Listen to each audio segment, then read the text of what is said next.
पिछले चैप्टर में हमने लिविंग ऑर्गेनिज्म का ब्रॉड क्लासिफिकेशन पढ़ा था जो विटेकर ने 1969 में प्रपोज किया था। इस क्लासिफिकेशन में हम ऑर्गेनिजम्स को उनके बेसिक फीचर्स के बेसिस पर सिस्टमेटिकली अरेंज करते हैं। विटेकर ने 5 किंगडम क्लासिफिकेशन दिया था जिसमें मोनेरा, प्रोटिस्टा, फंजाई, एनिमलिया और प्लांटी शामिल थे। इस सिस्टम ने पहली बार cell structure, body organisation, mode of nutrition जैसे पॉइंट्स को एक एक करके कंसीडर किया। इस चैप्टर में हम किंगडम प्लांटी पर फोकस करते हैं और समझने की कोशिश करते हैं कि प्लांट्स को अलग अलग ग्रुप्स में क्यों डिवाइड किया गया। जैसे जैसे रिसर्च बढ़ती गई, प्लांट्स किंगडम के बारे में हमारी अंडरस्टैंडिंग भी चेंज होती गई। इसका सबसे अच्छा एग्जाम्पल फंजाई और साइनोबैक्टीरिया है। पहले के क्लासिफिकेशन सिस्टम में फंजाई को कुछ बैक्टीरिया जिनके पास सेल वॉल होती थी उन्हें भी प्लांट्स के साथ ही रखा जाता था, लेकिन बाद में पता चला कि फंजाई का मोड ऑफ न्यूट्रिशन बिल्कुल अलग होता है, इसलिए उन्हें प्लांटी से अलग किंगडम में शिफ्ट कर दिया गया।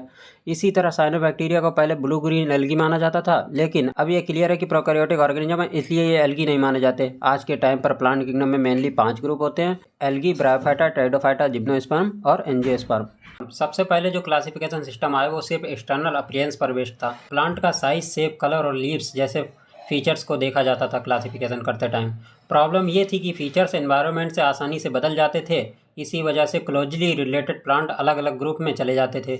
इस टाइप के सिस्टम को आर्टिफिशियल क्लासिफिकेशन कहा जाता है। इस प्रॉब्लम को सॉल्व करने के लिए नेचुरल क्लासिफिकेशन सिस्टम डेवलप किया गया। इस सिस्टम में सिर्फ बाहर का फीचर ही नहीं बल्कि प्लांट के अंदर के स्ट्रक्चर जैसे एनाटॉमी, एम्ब्रायोलॉजी, केमिकल नेचर को भी कंसीडर किया गया।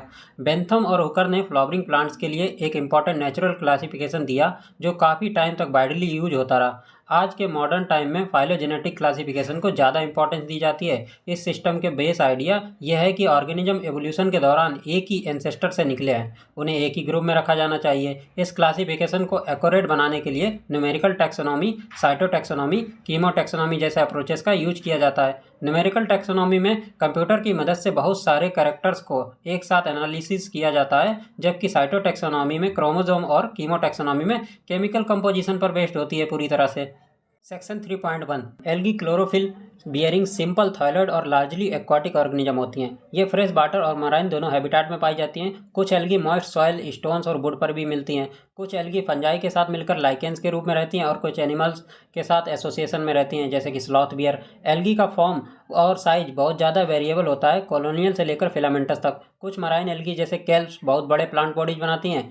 एल्गी वेजिटेटिव, एसेक्सुअल और सेक्सुअल तीनों तरह से रिप्रोड्यूस करती हैं। वेजिटेटिव रिप्रोडक्शन फ्रेगमेंटेशन के थ्रू होता है जिसमें हर फ्रेगमेंट से नया थैलस बन जाता है। एसेक्सुअल रिप्रोडक्शन डिफरेंट टाइप के स्पोर्स से होता है। सबसे कॉमन जू स्पोर्स होता है। जू स्पोर्स फ्लैजिलेटेड मोटाइल होते हैं और जर्मिनेशन पर नए प्लांट बनाते हैं। सेक्सुअल रिप्रोडक्शन में 2 गैमेट का फ्यूजन होता है। अगर दोनों गैमेट साइज और शेप में सेम हो इसे आइसोगेमी कहते हैं, जैसे कि इलोथ्रिक्स और स्पायरोगेरा में पाया जाना।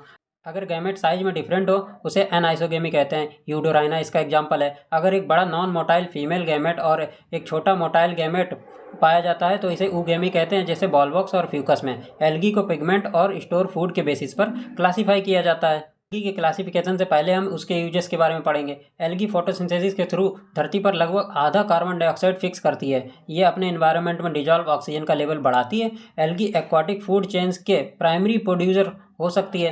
कुछ मराइन एल्गी जैसे पोरफायरा, लेमिनेरिया, सारगासम फूड के रूप में यूज होती हैं। ब्राउन और रेड एल्गी जैसे हाइड्रोकोलॉइड मिलते हैं जिनमें एल्जिन और कारागिन मेन है। अगार अगार एक कॉमर्शियल प्रोडक्ट है जो जेलेडियम और ग्रासिलारिया से मिलता है। अगार अगार कल्चर मीडियम बनाने और आइसक्रीम और जेलीज के प्रिपरेशन में यूज होता है। क्लोरेला एक यूनिसेलर एल्गी है जो प्रोटीन रिच होती है और फूड सप्लीमेंट के रूप में यूज होती है। Classification of algae. एल्गी को 3 क्लासेस में डिवाइड किया जाता है: Chlorophyceae, Phaeophyceae, Rhodophyceae. Section 3.1.1 algae को क्लासिफिकेशन करने का मेन बेसिस उनके पिगमेंट्स, स्टोर फूड और सेल वॉल कंपोजिशन पर होता है। इसी बेसिस पर एल्गी को 3 मेन क्लासेस में डिवाइड किया जाता है: क्लोरोफाइसी, फियोफाइसी, रोडोफाइसी।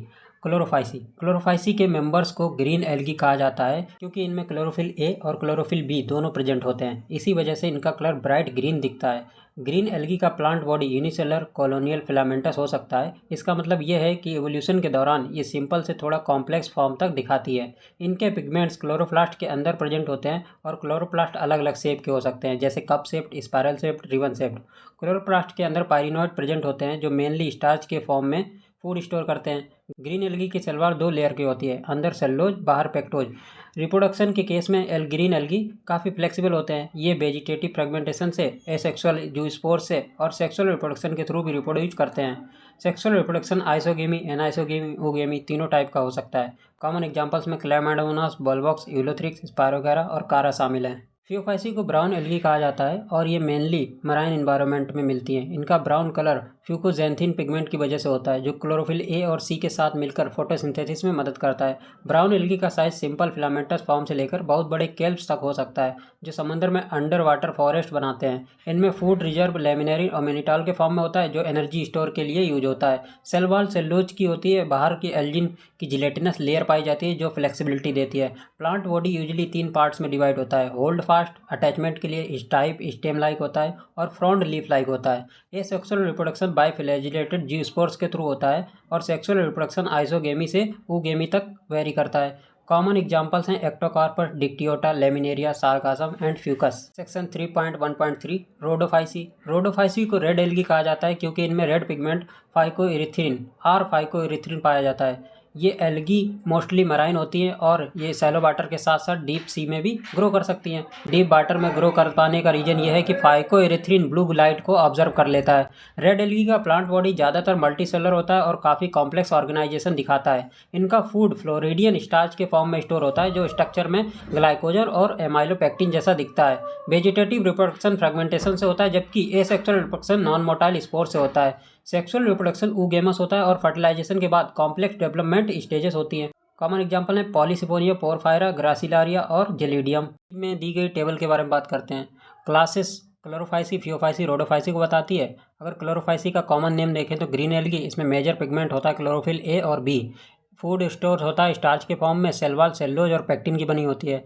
फ्लैजला की बात करें 2 to 8 इक्वल एपिकल फ्लैजला पाए जाते हैं। हैबिटाट इनका फ्रेश वाटर, ब्रैकिश वाटर और साल्ट वाटर हो सकता है। फियोफाइसी की बात करें तो ब्राउन एल्गी के नाम से जाने जाते हैं। क्लोरोफिल ए और सी के साथ फिकोजेंथिन भी पाया जाता है। फूड स्टोर मैनिटॉल और लेमिनेरिन के फॉर्म में होता है। सेल वॉल सेलुलोज और एल्जिन की बनी होती है। इनमें फ्लैजला की बात करें तो 2 अनइक्वल लेटरल फ्लैजला होते हैं। हैबिटाट में फ्रेश वाटर, ब्रैकिश वाटर और साल्ट वाटर भी आता है, पर फ्रेश वाटर ये रेयरली पाए जाते हैं। रोडोफाइसी रेड एल्गी के नाम से जाने जाते हैं। क्लोरोफिल ए और डी के साथ आर फाइकोइरिथ्रिन भी पाया जाता है, जो इन्हें रेड कलर देता है। फूड स्टोर फ्लोरिडियन स्टार्च के फॉर्म में होता है। सेल वॉल में सेलुलोज, पेक्टिन और पॉलीसल्फेट ईस्टर भी पाए जाते हैं। फ्लैजला की बात करें तो एब्सेंट होते हैं। 3.2 ब्रायोफाइट्स। ब्रायोफाइट प्लांट किंगडम का वो ग्रुप है जो लैंड पर रहना शुरू करता है, लेकिन रिप्रोडक्शन के लिए अभी भी पानी पर डिपेंड करता है। इसी वजह से इन्हें प्लांट किंगडम के एम्फीबियंस कहा जाता है। ये प्लांट ज़्यादातर मॉइस्ट, डैम्प और सैडेड रीजन में देखने को मिलते हैं, जैसे hills, forest areas, steam of banks यानी समुद्र के किनारों पर और डैम्प सॉइल। ब्रायोफाइट का इकोलॉजिकल रोल बहुत इंपॉर्टेंट होता है। ये बेयर रॉक्स और सॉइल पर पहले कॉलोनाइज करते हैं और धीरे धीरे सॉइल फॉर्मेशन में मदद करते हैं, जिससे आगे चलकर हायर प्लांट्स ग्रो कर सकते हैं। एल्गी के कंपैरिजन में ब्रायोफाइट का प्लांट बॉडी ज़्यादा डिफ्रेंशिएटेड होता है, लेकिन फिर भी इनमें ट्रू रूट्स, स्टेम, लीव्स नहीं होते हैं। इनका प्लांट बॉडी थायलॉइड या इरेक्ट हो सकता है और ये सबस्ट्रेटम से राइजोइड्स के थ्रू अटैच रहता है। राइजोइड्स का काम रूट जैसा होता है, लेकिन ये ट्रू रूट्स नहीं माने जाते। ब्रायोफाइटा की लाइफ साइकिल में जो मेन विजिबल प्लांट बॉडी होता है वो हैप्लॉइड गैमेटोफाइट कहलाता है। गैमेटोफाइट ही गैमेट प्रोड्यूस करता है, इसीलिए इस स्टेज को डोमिनेंट फेज माना जाता है। ब्रायोफाइट के सेक्स ऑर्गन मल्टीसेलर होते हैं, जो इवोल्यूशन का एक इंपॉर्टेंट स्टेप दिखाते हैं। मेल सेक्स ऑर्गन को एंथ्रीडियम कहते हैं, जो मेल गैमेट यानी एंथीरोजॉइट प्रोड्यूस करता है। फीमेल सेक्स ऑर्गन को आर्चिगोनियम कहते हैं, जो फ्लास्क शेप्ड होता है और एक एग प्रोड्यूस करता है। मेल गैमेट में पानी की मदद से स्विम करते हैं और फीमेल सेक्स ऑर्गन तक आर्चिगोनियम तक पहुंचते हैं। इसीलिए ब्रायोफाइटा में फर्टिलाइजेशन के लिए पानी जरूरी होता है।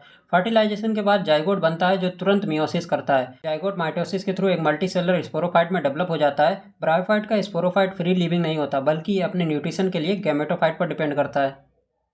स्पोरोफाइट के अंदर कुछ सेल्स मियोसिस करके हैप्लॉइड स्पोर बनाते हैं। ये स्पोर जर्मिनेट होकर नए गैमेटोफाइट प्लांट बना देते हैं। इकोनॉमिकल और इकोलॉजिकल इंपॉर्टेंस पर देखने जाएं तो ब्रायोफाइट का डायरेक्ट इकोनॉमिक यूज़ नहीं देखा जाता, लेकिन इकोलॉजिकल इंपॉर्टेंस बहुत ज़्यादा होता है। कुछ मॉसेस हर्बेसियस मैमल्स, बर्ड्स और इंसेक्ट के लिए फूड का काम करते हैं। स्फैग्नम मॉस से पेट मिलता है, जो फ्यूल और पैकिंग के मटेरियल के रूप में यूज होता है, क्योंकि इसकी वाटर होल्डिंग कैपेसिटी बहुत ज़्यादा होती है। मॉसेस सॉइल पर डेंस मैट्स बनाते हैं, जो रेन के इम्पैक्ट को कम करके सॉइल इरोजन को रोकने में मदद करते हैं। Classification of bryophyta.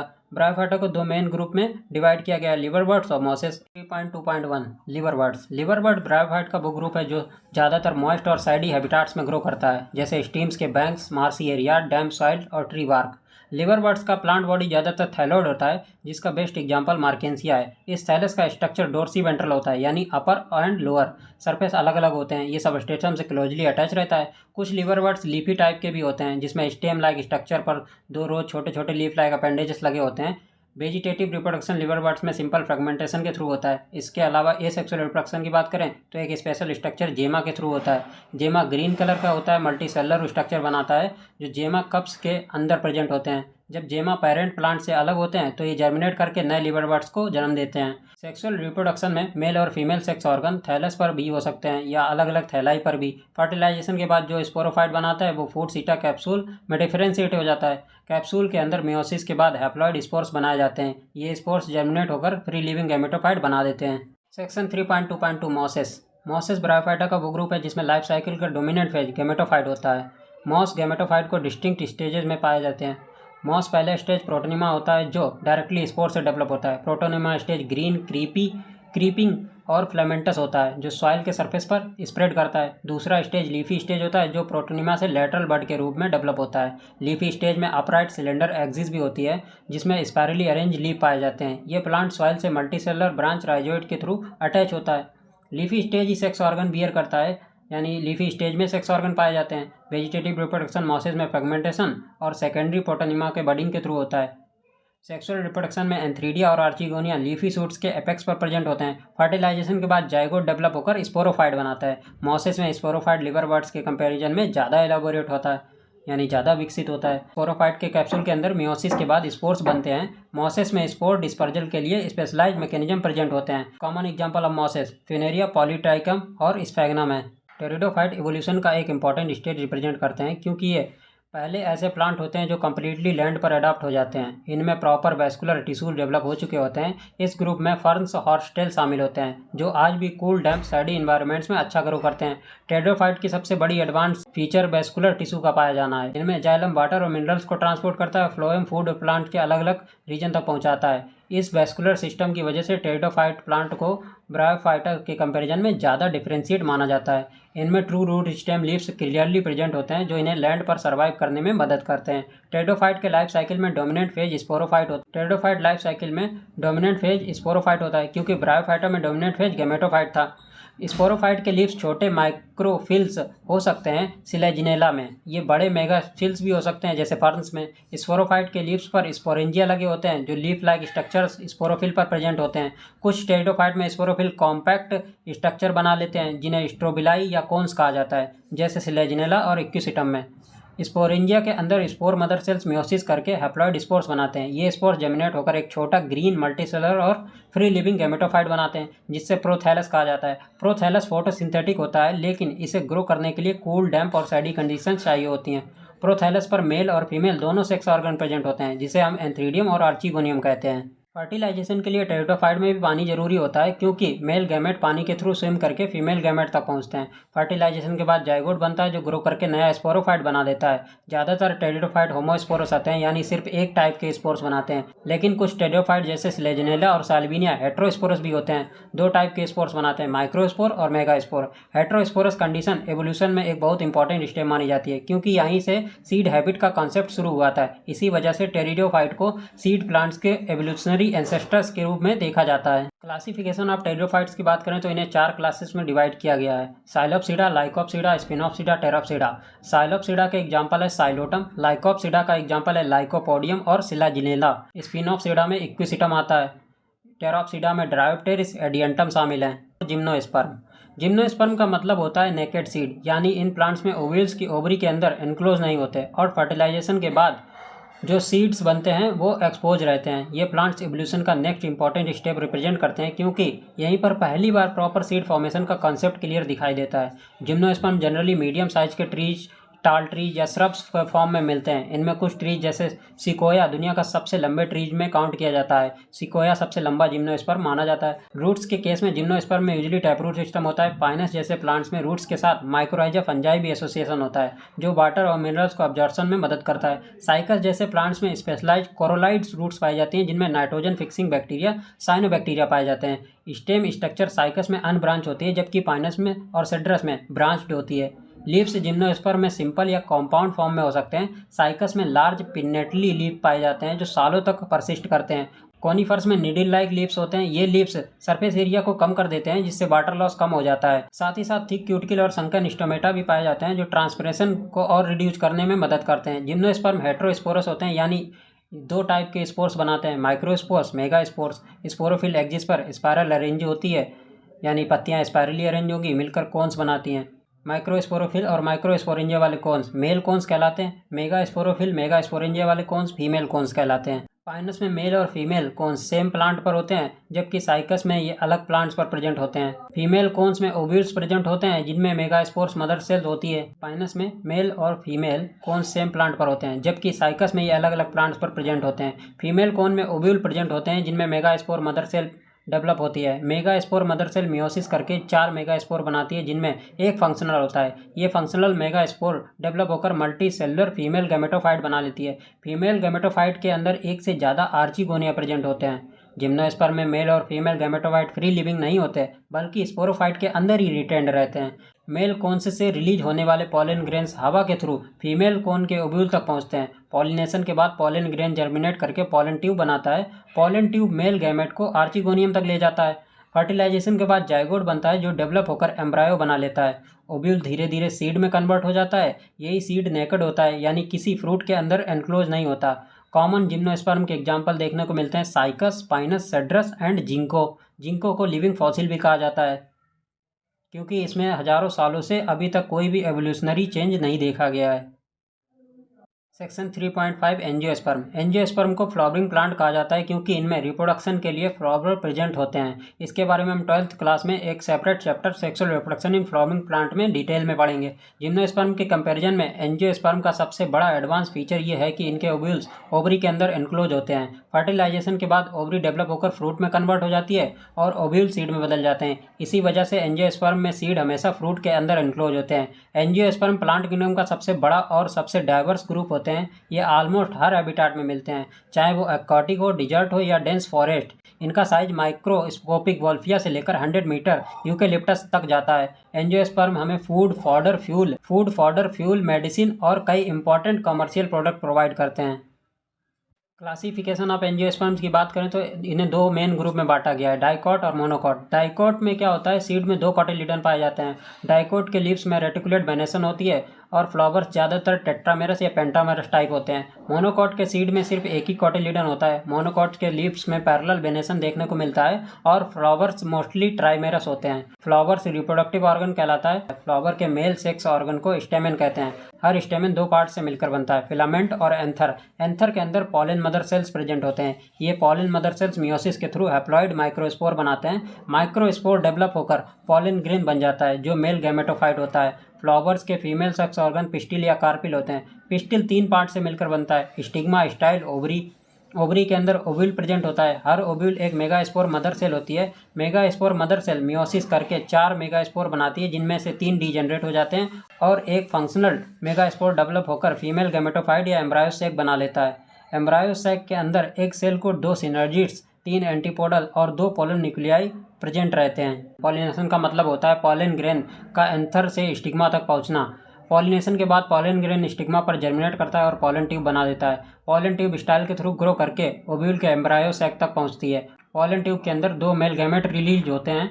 एक मेल गैमेट एक सेल के साथ फ्यूज करता है और जाइगोट बनाता है और दूसरा पोलर न्यूक्लियाई के साथ फ्यूज करके ट्रिपल फ्यूजन के थ्रू एंडोस्पर्म बनाता है। इस प्रोसेस को ट्रिपल फ्यूजन कहते हैं और इस पूरे के पूरे प्रोसेस को डबल फर्टिलाइजेशन कहते हैं। डबल फर्टिलाइजेशन एंजियोस्पर्म का एक यूनिक फीचर है। जाइगोट डेवलप होकर एम्ब्रायो बनाता है और एंडोस्पर्म डेवलपिंग एम्ब्रियो को नरिशमेंट देता है। फर्टिलाइजेशन के बाद ओव्यूल सीड में और ओवरी फ्रूट में कन्वर्ट हो जाती है। एक एक्स्ट्रा पॉइंट यहाँ पर लाइफ साइकिल के बारे में देख लेते हैं। लाइफ साइकिल में देखने को मिलता है haplontic life cycle. Gametophyte dominant phase होती है, ज़्यादातर एल्गी में पाई जाती है। Diplontic life cycle sporophyte dominant phase होती है, जिम्नोस्पर्म और एंजियोस्पर्म में पाई जाती है। हैप्लोडिप्लॉन्टिक लाइफ साइकिल ब्रायोफाइटा और टेरिडोफाइटा में देखने को मिलती है, जिसमें ब्रायोफाइटा में गैमेटोफिटिक ज़्यादा डोमिनेंट होती है और टेरिडोफाइटा में स्पोरोफिटिक ज़्यादा डोमिनेंट होती है। End of the chapter plant kingdom.